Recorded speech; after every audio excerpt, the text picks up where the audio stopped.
All right, welcome. In this video, I'm going to be talking about context. I'm going to lay out a simple way to think about, a simple framework to think about and understand the context that your setups are happening in. Here we're going to use a wide range bar setup. Now, a setup is just a very small part of the trade, right? It's just one part. It's happening somewhere. It's happening in a context.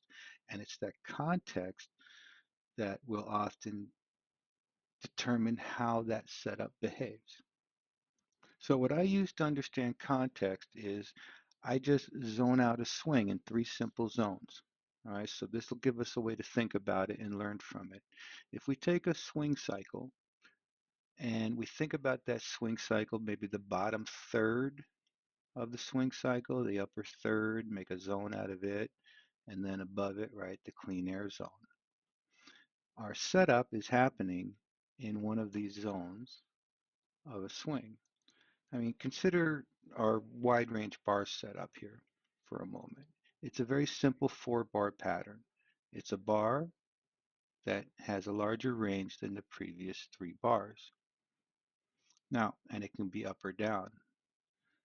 It's representing a contraction and expansion, right? It's in play somehow, which provides opportunity.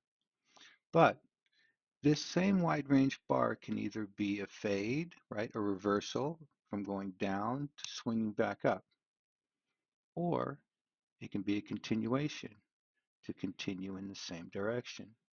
So which one do we use it in? I mean, we can't just memorize the rules of a trade. What we want to do here is get a little more sophisticated and precise in what we're doing, right? Our setups will become much clearer to us and we'll understand it more in our bones when we understand, right? When you can say, hey, my setup is happening in this part of a swing, and I have learned and observed that it behaves a certain way in this part of the swing. And so now you have more of a touch with what you're doing, right? More of a connection rather than just following a dead set of rules. And as you practice, right, you'll start to notice, hey, my setup behaves a certain way in a certain part of the swing, in a certain context. And so this is just a very, very basic framework to use. So let's talk about it because it's more than just third and third and third. Um, think about it in terms of buyers and sellers. Okay, we have an uptrend. As we're pulling back, the sellers have control, right? That's why it's going down. At some point, if this is to swing back up, the buyers will have to wrestle the control from the sellers. I'll give you a general idea about how price behaves in these zones, but it's up to you to, you know, go and do it, experience it yourself. But if you think about it, as price gets wrestled away from the sellers, the buyers start to take control. It generally gets a little messy in here. It goes up and down, up and down, up and down, right? I call it a swap zone. It swaps from sellers to buyers. And then as you come out of this zone, it starts to get a little bit lighter, right? Because, hey, we're coming out of a swing. The price action's a little different. The flow is a little different.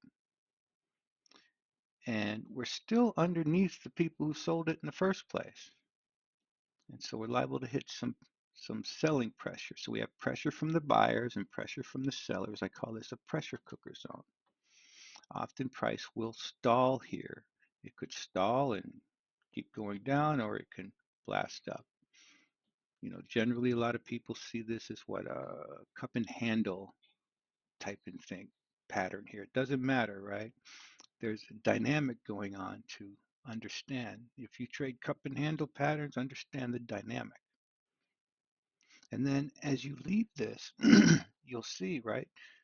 Your momentum type of setups will work in here as you get to clean air zone because price gets even lighter as there's less resistance.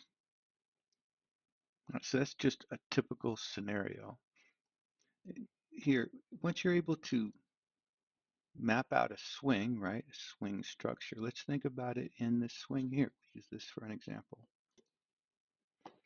So if we think about it like this, right, there's your sellers, and they have control. See, they're taking it down, they're taking it down. Now, without predicting, notice the buyers do start showing up, but they immediately run into sellers here. See, we're in this bottom third of the swing, give and take. See how it's up and down, up and down, up and down, up and down, even this. And then as we come out of this and start to swing into a new impulse leg,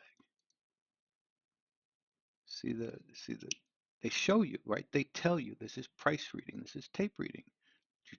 Right? It's getting light, but it runs into some sellers and it bunches up here, right? This is the pressure cooker zone.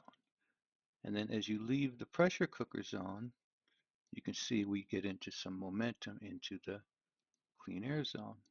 So just as an example, if I'm doing trades here, right, I'm looking in the swap zone. I know the swap zone generally gets messy. And you can even choose to specialize in one zone. This is often a very fruitful zone. So if I was doing trades here and I saw a wide range bar here, I'm doing some form of continuation trade with that. I'm not going to fade that.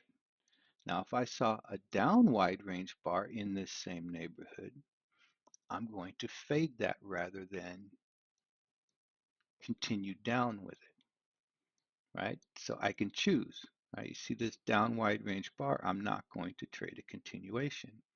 I'm going to trade a fade. All right, so that's a basic understanding of, the buyers and sellers in there and in the zone. And once you have that, you take all this muck that price is and you weed out a lot of the muck and you're able to see things. Just for instance, I just noticed this while I'm here right now. I'm noticing that most of the time when we get a wide range bar, we pull all the way back to its base and then it goes up. Not that time, but yeah, that time. Yeah, that time. Yeah, that time. Right. That's not just a setup we apply blindly everywhere. It's this particular instrument, this moment in time, right? This present moment of movement. We're noticing that that's what this thing tends to do, right? That's just what trading is, making observations and taking advantage of it, not just following a set of if this, then that kind of instructions, right? It's more involved than that. Okay, so basically when you look at a chart, you basically ask, where's my setup happening? Which zone of the swing? Make your own zones if you want. This gives you a way to observe and learn. For instance, we did a trade last week in Dash, or we set up a trade. Now, as I set up this trade, I know exactly what I'm doing.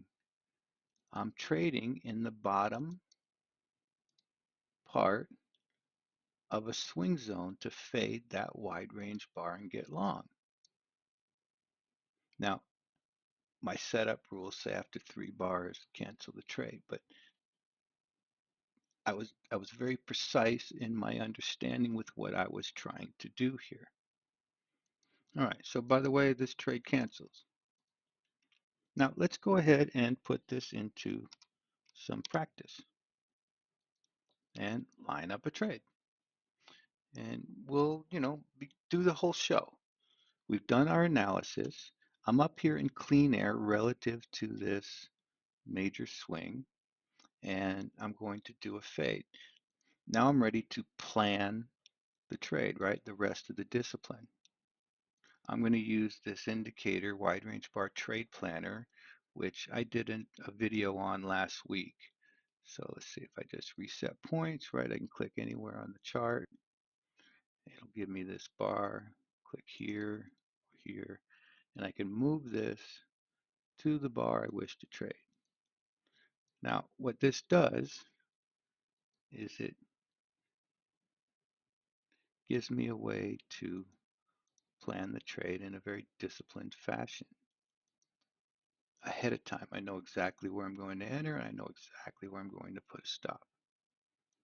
I even have a little window here giving me all the information. So let's just go ahead and do it. Right? So you can do a paper trading thing, connect to it, and do a little practice. This is the discipline portion. I know I'm going to go in at 12:08 exactly. Right? That's my plan. That's my discipline. I know I'm going to put a stop at 98.98 exactly.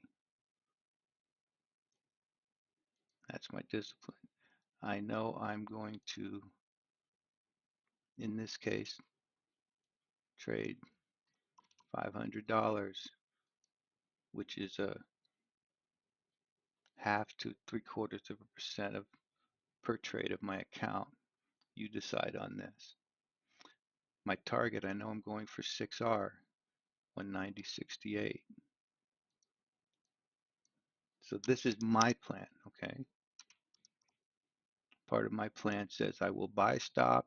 After 3 bars, I'll cancel the trade and set to a month because we need 3 bars. It's a weekly chart. Now, your TradingView paper trade doesn't offer a buy stop limit, but most brokers do. I suggest a buy stop limit in case, if it gaps up here, you don't want to be filled up here. Just decide on how much slippage you want. Just double check everything. The next part is to document it. Right, I'm just using my own simple spreadsheet to document exact. If the trade fills, I'll move it to a portfolio. So everything's documented. This is all the nuts and bolts of a complete trading plan. And off we go. Okay, so that's it. And I'll double check that later, make sure I didn't fat finger anything. So just to sum up, whatever setup you're using, where in the swing is it happening, right? And then you can go back and study other swings and study how it behaves there. You'll get much more clear on what it is you're doing and your setup.